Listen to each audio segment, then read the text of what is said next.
Okay. We are talking about arginine, and we're actually, last we spoke, we were talking about this whole idea of attributing outside forces, germs, genetics, viruses, attributing things on the outside to our internal biochemistry. This is, in my opinion, this is a disempowering diversion. It allows us to abdicate responsibility. It allows us to say, doctor, you fix us. It allows the medical model to take over, and they gladly will take over. This is the concept of medicalization. Medicalization can be defined as the tendency for the medical model, representatives of the medical model, medical corporations, doctors themselves, not necessarily individual representatives. I don't want to necessarily get off on or start attacking doctors or individuals. The doctors and nurses may be very well, kind and good people. They may be decent human beings. What medicalization really refers to is the tendency of corporations, which are at their very core anti-humanity. A corporation is a fake human being. It's an artificial, synthetic, fabricated human being that has does everything that a human being does, or has all the rights that a human being does, except it doesn't die, it doesn't have to eat, and it doesn't have a family that it's responsible for. That's the problem with this corporatocracy that we live under. We live under a world that's run by fake human beings, which is what a corporation is. Synthetic human beings, government-created human beings that have all the rights of a human, but don't have that don't have a soul. They don't have to worry about the same things that we humans do. This is the problem with corporations. And it's one thing if you got corporations that are ripping us off in the world of hardware, in the world of materialism, but when we have corporations that are ripping us off in the world of health, that is insidious and evil. There's nothing more evil than that. When you have a corporation that is making its decisions based on the bottom line, and then it's purporting to take care of our health and the health of our loved ones, well, that's just twisted. Corporations bleed green. Their only obligation is to the bottom line, and drug companies and medical associations and insurance companies and their government poodles, their government lapdogs, and their representatives who are positioning themselves for lucrative post-government opportunities to represent these corporations. These are the ones who are overseeing our health. These are the ones who are taking over what should be our personal obligations and responsibilities to take care of our health and the health of our families on our own. And we're talking about liver health here, and listen up, folks. When it comes to the health of the liver, and liver disease is epidemic and it's getting worse. When it comes to the health of the liver, there is nothing, nada, zippo, zero, a doctor or a drug or a surgical procedure can do to improve the health of the liver. Nothing. The medical model is just not equipped for that. And the medical model really has no business sticking its greedy, avaricious, grasping, creepy, little ignorant, predatory nose in our bodies, in our viscera, in our organs. I know I'm getting a little upset here. I don't mean to be. It's just, I've been watching this. I've been watching the medical model destroy our health systematically for the last 30 years that I've been practicing pharmacy. But does this mean that we're doomed? Does this mean we're doomed to be sick? No. It means we can do it ourselves. One of the manifestations of poor lifestyle choices, of digestive toxicity, of high fructose corn syrup, of fast foods, of prescription drugs, one of the major manifestations of all of these lifestyle decisions is liver disease. They call it NASH, N-A-S-H, or NAFLD. These are the acronyms, non-alcoholic steatohepatitis. That means fatty liver, or non-alcoholic fatty liver disease. It affects over 100 million people. There's only 300 million people in this country. That's 1 out of 3 people has fatty liver disease. This is craziness. Then there's the whole issue of hepatitis. We get calls about this hepatitis on this program. I get calls personally, Facebooks, emails about hepatitis. Doctors tell us there's all these viruses that cause hepatitis, and then they try to sell us expensive and ineffective medicines to try to mitigate the effects of the hepatitis virus. They say, oh, you got 5 viruses, A, B, C, D, E, but you don't need expensive $1,000 interferon for your hepatitis, which isn't even going to work anyway. It's not like you take your interferon and all of a sudden your hepatitis goes away. There isn't any hepatitis medication. They can't do anything for hepatitis. The pharmacomedical model cannot do anything about hepatitis. They can take your liver out, or they can transplant it, and make no mistake about it, they want to. There's not enough livers to go around. And that's the only thing that keeps the medical model from taking your liver out and putting it out. But you know what they're doing now? They're planning and they're figuring out how they can grow a liver in a petri dish. So they can give you a grown liver, a synthetic liver. That's what's on the way, folks. That's our medical model for us, or for you. Okay. So let's see. Got lots more to say about the liver. Going to tell you about some foods here and some amino acids. And super amino acid also has a very important role to play in liver health. We'll talk about that when we come back from our break. I'm Pharmacist Ben. You're listening to The Bright Side on the Genesis Communication Network.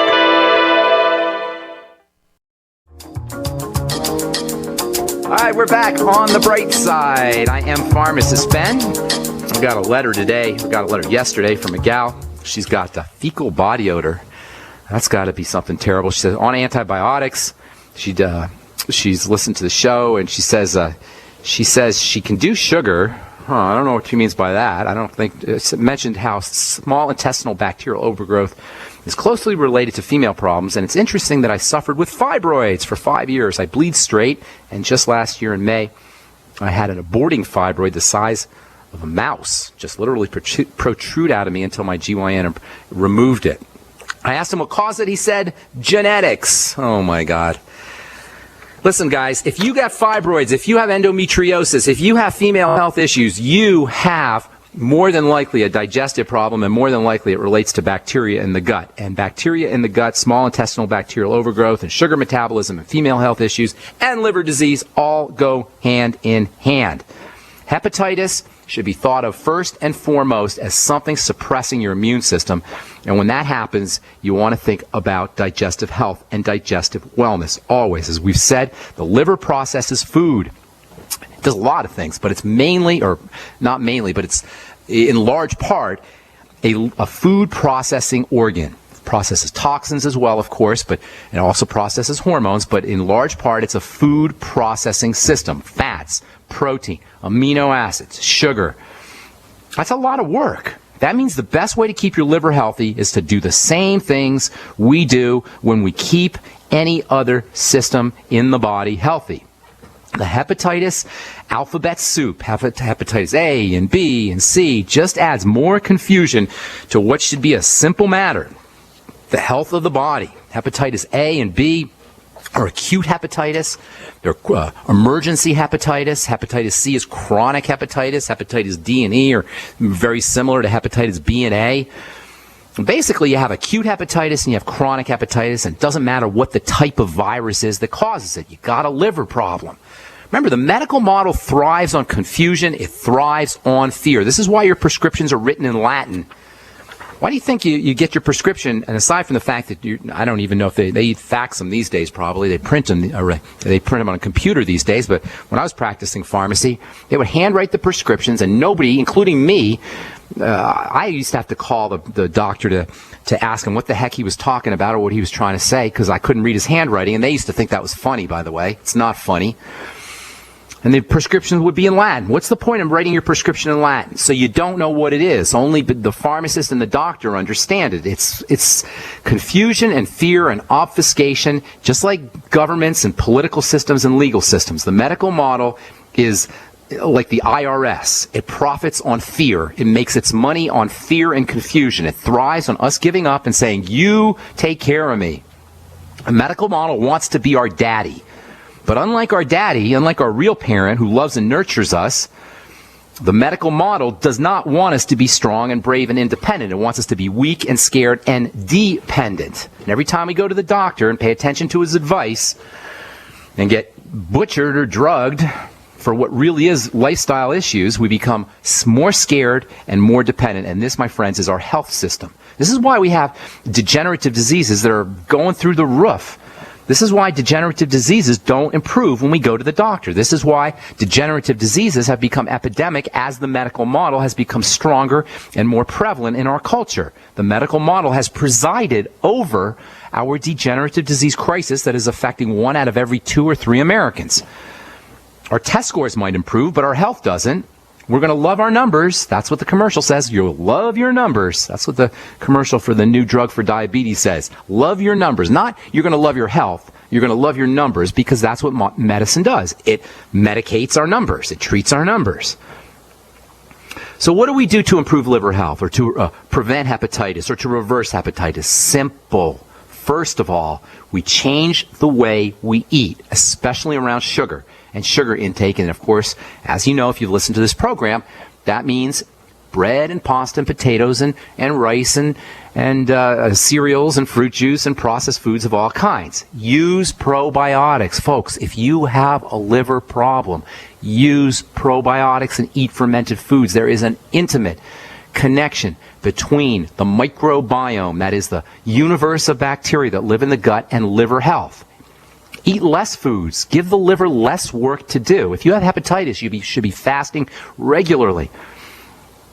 The liver's processing food. The less food you eat, the less work it's going to have to do, the more resources your body and the liver will have to do its work. God forbid if you have cancer, same thing. I talked to a guy who has stage 4 cancer yesterday. I went to a longevity meeting yesterday, and I talked to a guy, a politician, a local politician here in town. He has stage 4 cancer, and I told him, and I'm telling you, I'll tell everybody, the less work your body has to do processing food, the more energy and resources it will have available to it to fight cancer, to prevent cancer, to fight diseases of all kinds. This is why fasting and caloric restriction are so important. Calories and food and digestion take work. That's work that should be, it's resources that the body should be spending on healing and anti-aging and youthfulness and sex and happiness and energy and exercise and all the things we like about life. But if it's off spending its energy digesting food, that means it has less wherewithal to fight disease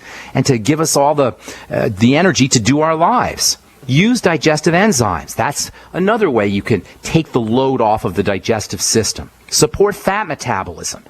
Use supplements. Use the Mighty 90. Make sure you're on the Ultimate Selenium. These are all for the liver. Use the Ultimate Selenium. Selenium is very important for liver health. So is zinc.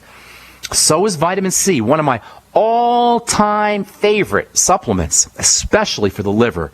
Massively important liver supplements. So important that it's emergency room medicine for liver poisoning.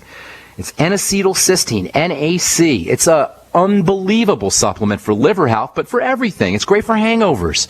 Take some NAC before you go out drinking. Take some NAC while you're drinking. Take some NAC the next morning. You won't have a hangover because the NAC will support liver metabolism and alcohol processing. Vitamin A is especially important for liver health, and so is vitamin E. 20,000 international units of vitamin A, 400 international units of vitamin E, and not coincidentally, vitamin A and vitamin E and selenium and zinc are very important for estrogen processing and for testosterone processing. So if you're a woman dealing with estrogenic health issues, or if you're a man dealing with low T, focus on the liver, use vitamin A, use vitamin E, use zinc, use vitamin C, all these liver nutrients. And by the way, when you're on your vitamin E, look for tocotrienols. That's the deluxe premium form of vitamin E, a little harder to find, a little more expensive, but worth it. Tocotrienols, Tocotrienols, tocotrienols. Tocopherols, the other form of vitamin E, are also good, but the tocotrienols are the deluxe premium form of vitamin E. And then there's arginine, which can be very helpful. Super important for the super important amino acid for the liver. In fact, you can use arginine medicinally to treat liver disease. There was an article that was published in the journal Nutrition a couple years ago where researchers showed that oral arginine supplements significantly improve liver functioning in acute liver poisoning. This makes perfect sense considering arginine's overall benefits for helping improving health and rebuilding traumatized tissue. I'm Pharmacist Ben. We're coming back after this. Don't go away. Okay, we're going to continue talking about arginine and the liver. Arginine is important for lots of things, but we're going to talk about how it's important for the liver. And it turns out that arginine is also important for cholesterol metabolism. There's a lot of literature that shows that you can lower your dose of statin drugs or maybe even completely eliminate your statin drugs by using arginine supplements. And when I talk about supplementing with arginine, I'm talking about 1 to 5 grams of arginine a day. You can buy arginine in capsules or in tablets. Personally, I like arginine powder.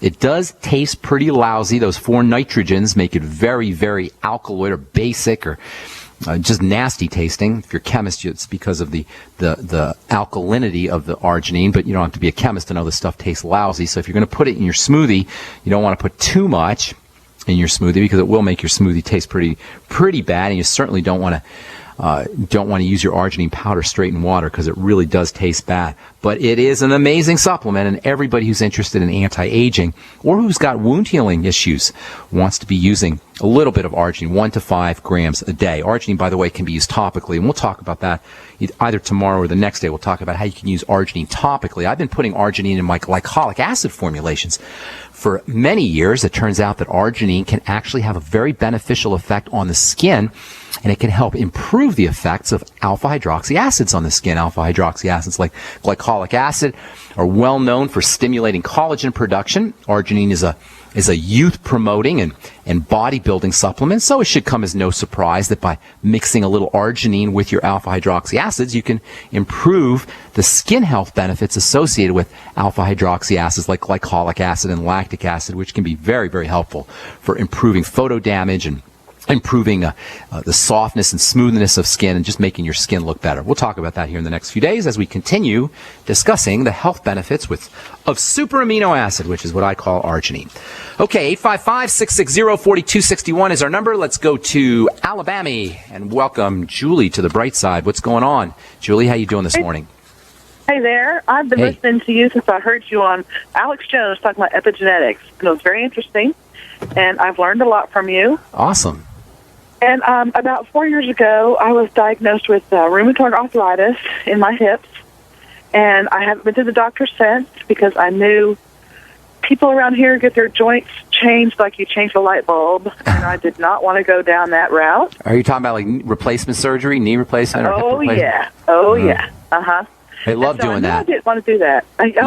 Alabama is like ground zero for the medical model. You know that, right? That's where the medical model is born and raised practically. All the hospitals and insurance companies, lots of hospitals and insurance companies and surgical centers are located in Alabama. Where in Alabama are you, by the way?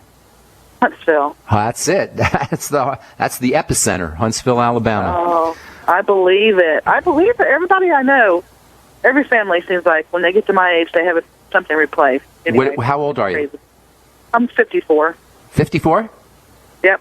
Okay, well, you don't need to have, unless you're in really, really bad shape, you don't need a knee replacement or a hip replacement. You need good nutrition, in my opinion. But what's going on? Tell me what's going on in your body.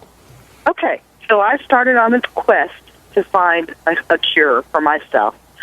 And so, the first thing I learned was my pH. But, I got to have a pH. I gave up Cokes. And then I got something called cell food, which caused me to detox, and that was good. And then I was getting worse, though, until where I haven't been able to sleep in a bed for about 2 years. And last year, I was desperate. I was packing my hip and thigh in ice packs to try to be able to go to sleep. See, I was just very stubborn about not taking medicine. And so I decided to give up gluten.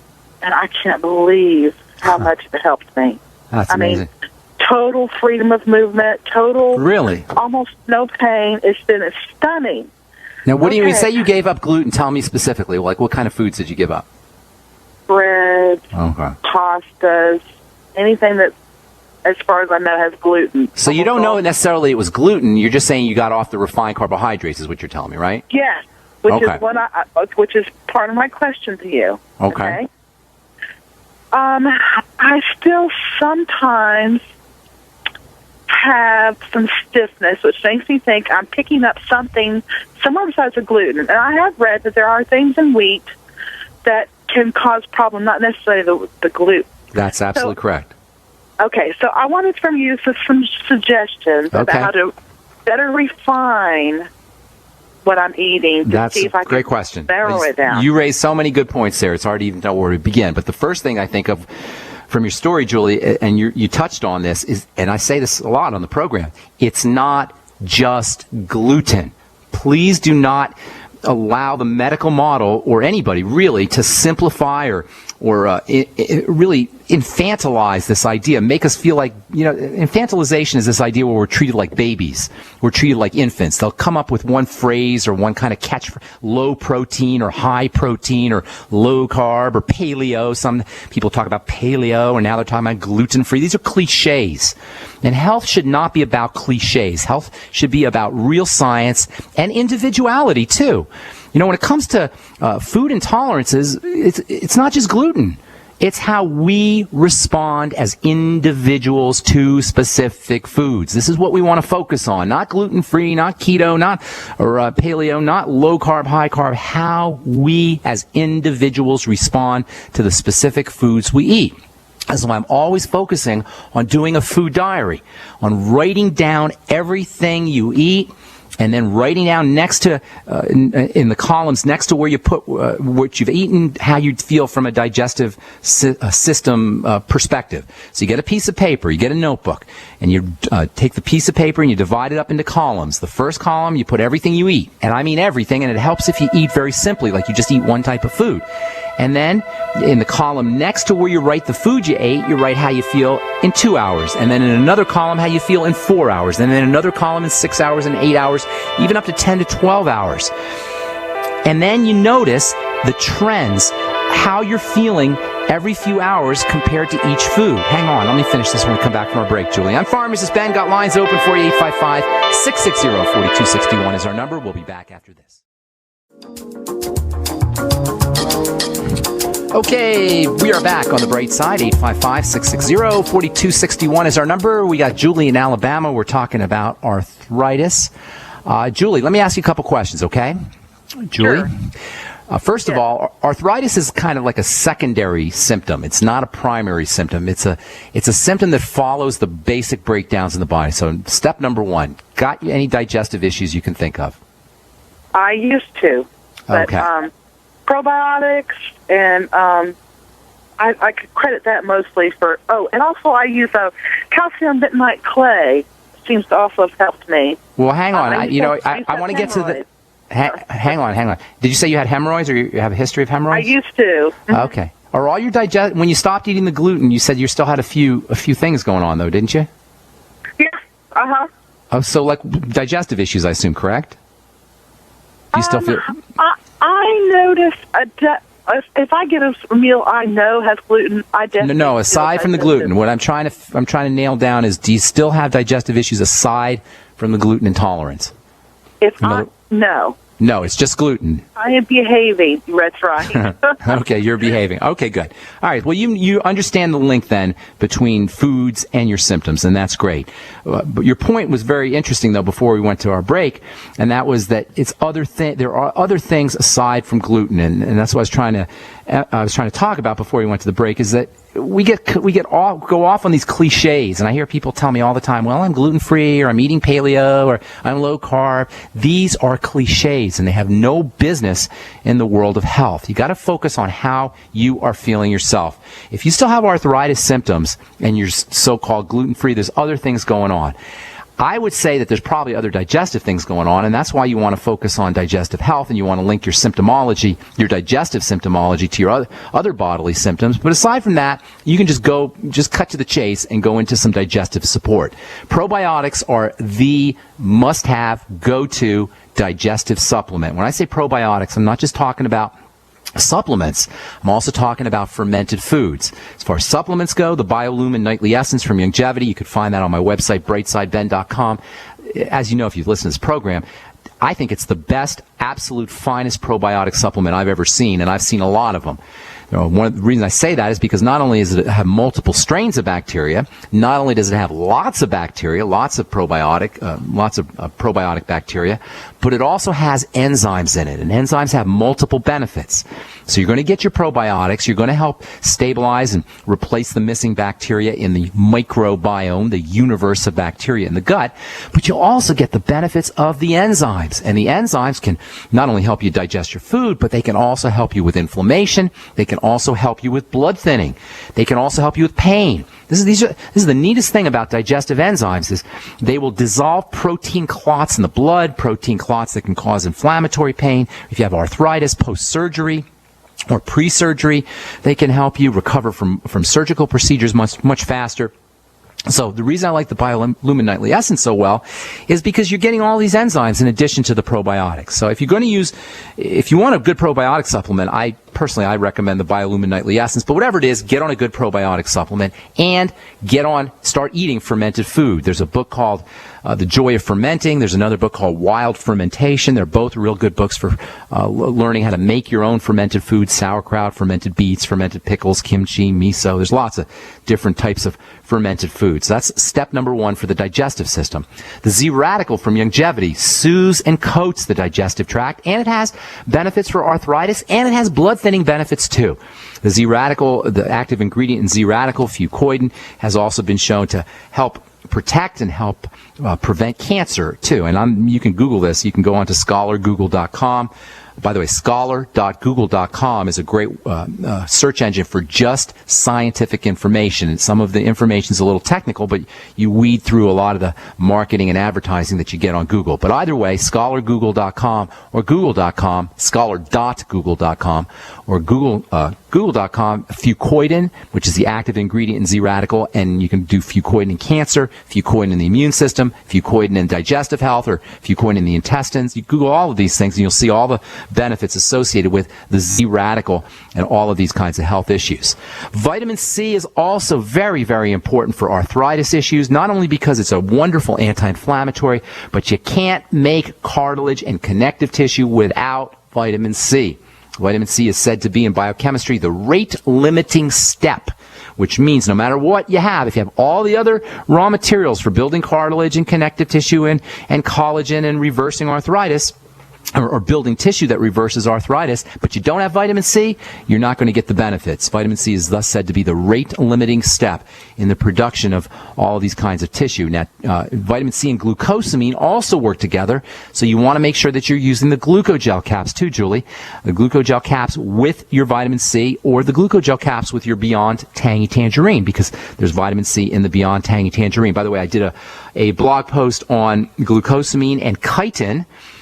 Chitin is a real interesting element that's found in crab shells and seafood shellfish shells, the shells of shrimp and the shells of lobster and the shells of crabs and the shells of barnacles and the shells of krill all contain this stuff called chitin, which in turn contains glucosamine. Chitin is a type of glucosamine, and actually chitin is a very, very abundant element in nature. Chitin itself, or its derivative chitosan, can have wonderful benefits for the joints because they are made up of glucosamine.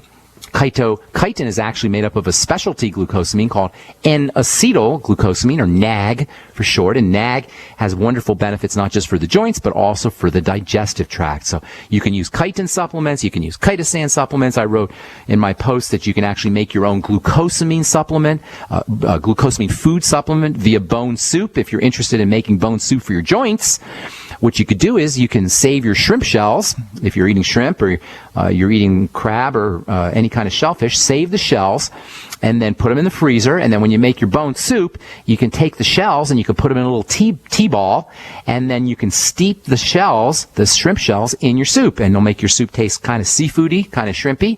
And then it will also give you the glucosamine. So that can also be a nice help for your arthritis. And make sure you're sipping your BTT with it to make sure you get the vitamin C and glucosamine together, because vitamin C and glucosamine work well hand in hand.